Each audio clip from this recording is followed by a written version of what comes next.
January 30th, 1991. Two Iraqi fighter jets tear across the skies east of Baghdad. They're among what's left of Iraq's shattered air force, a pair of MiG-25 Foxbats. And their pilots know exactly what they're up against.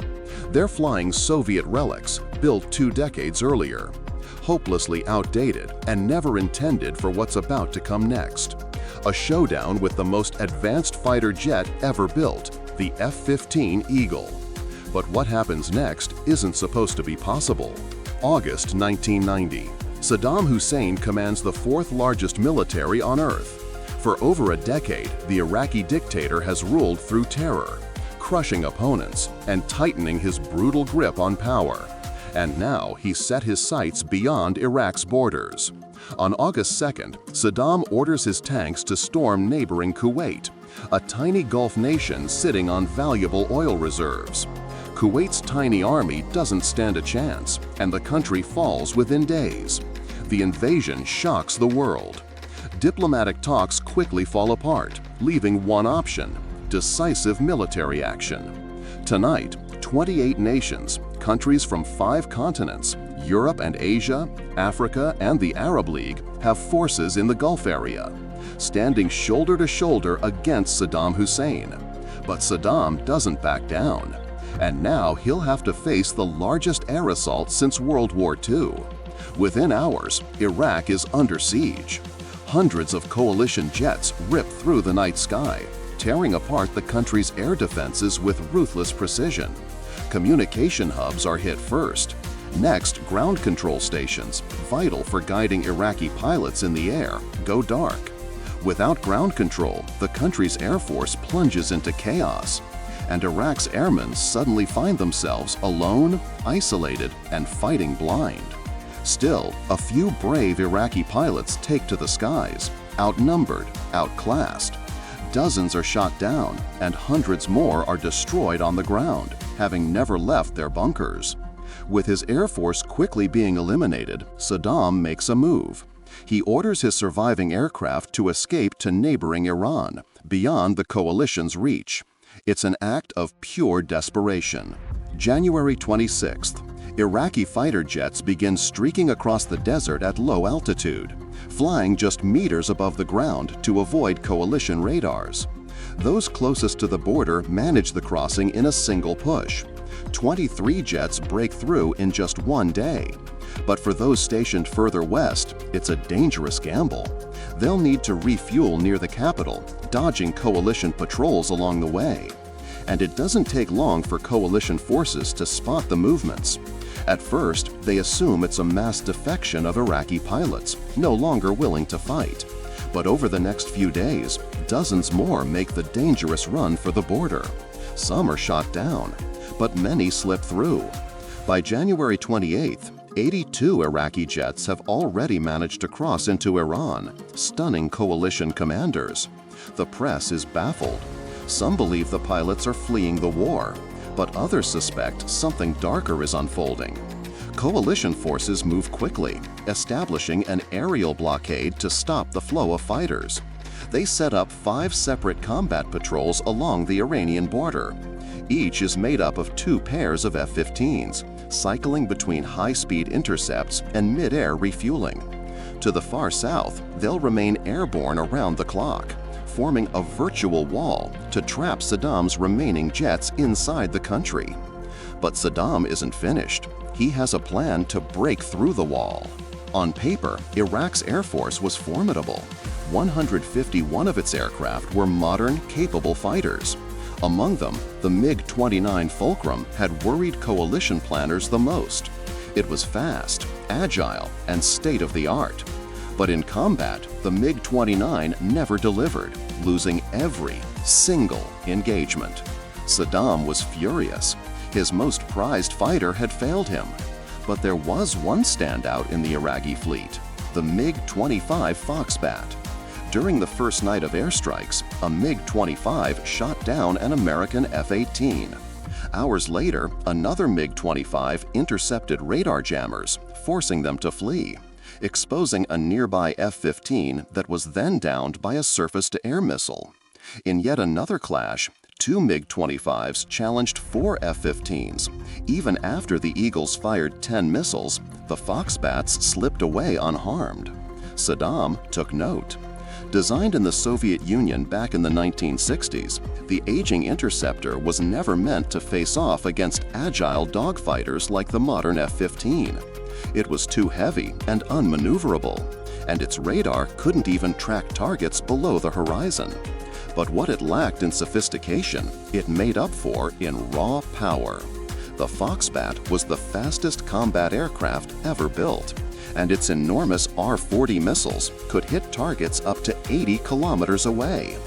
Coalition forces had built a wall, but Saddam would bring a battering ram. The Iraqi pilots knew they would be facing off against a far superior adversary. Their plan is to ambush the combat patrol as they split off to refuel. When the patrol group is the most vulnerable, two MiG-25s would be vectored in from opposite directions to initiate a pincer maneuver.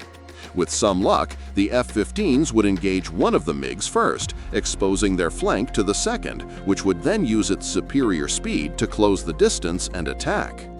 The Iraqis wait days for the right moment, but in the early afternoon of January 30, Iraqi ground control detects a target northeast of Baghdad. Within minutes, two MiG-25s are scrambled from separate air bases. Captain Mohammed Awad is vectored north of Baghdad, while Captain Mohammed As-Samurai flies south. The Iraqi jets climb quickly to 42,000 feet. Once east of Baghdad, they initiate the pincer attack.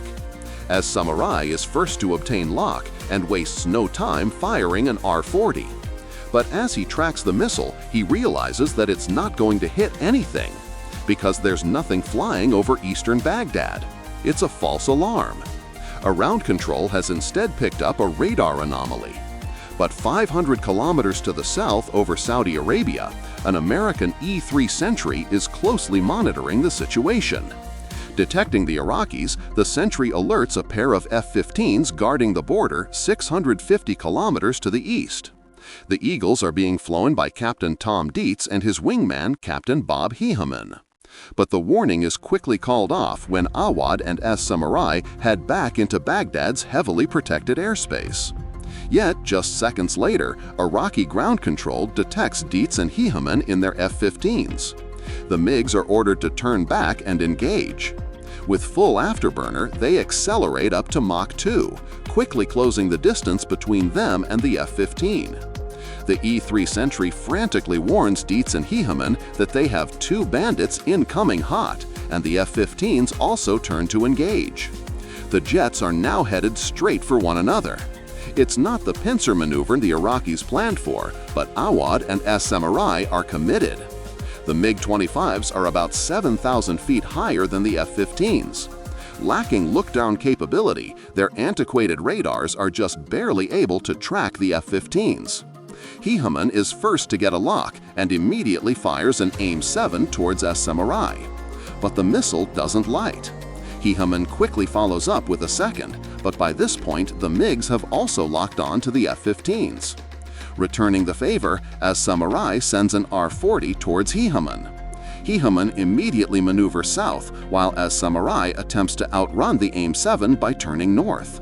In doing so, he breaks lock. But his R-40 still explodes near Heehaman, damaging the F-15's left engine.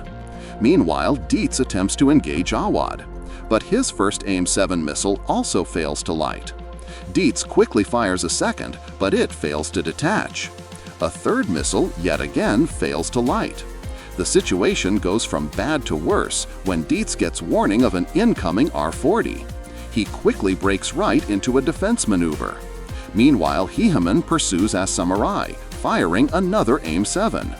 But he's now being engaged by Awad. Realizing that he's vulnerable, Heehaman drops chaff and flares and turns east to evade, while the AIM-7 heading towards As-Samurai times out. By this point, the Eagle pilots have had enough, and Dietz makes the call to bug out to the east, while the MiG-25s retreat west. The fight has more or less ended in a draw, with two Foxbats intact and one slightly damaged F-15. Returning from their tanker, a second pair of F-15s attempt to pursue, but as-Samurai return safely to their airfields. Against all odds, the Iraqi pilots had done the unthinkable, gone head-to-head with two of the most lethal fighters ever built, and made it out alive. The Iraqis had luck on their side, and they were quick to claim victory, certain they'd shot down at least one of the F-15s. American officials dismissed the claim, denying that an F-15 had even been damaged. But behind the scenes, confidence had been shaken. Multiple missiles were fired against the MiGs without a single hit. But for Iraq, it was the last gasp. Saddam's surrender and the liberation of Kuwait would follow just weeks later, and the 100 or so Iraqi jets that escaped into Iran would never return. Seized by the Iranians, they marked the end of Iraq's once formidable air force. American air dominance held firm, and the air battle over eastern Baghdad was a mere jolt, a reminder of how quickly surprise and strategy can shift the balance. December 14, 1966. A formation of American F-105s cross into North Vietnam. Their target is a critical supply hub near Hanoi. They're expecting the usual heavy resistance, volleys of anti-aircraft fire and surface-to-air missiles. But today, the enemy has something else in store.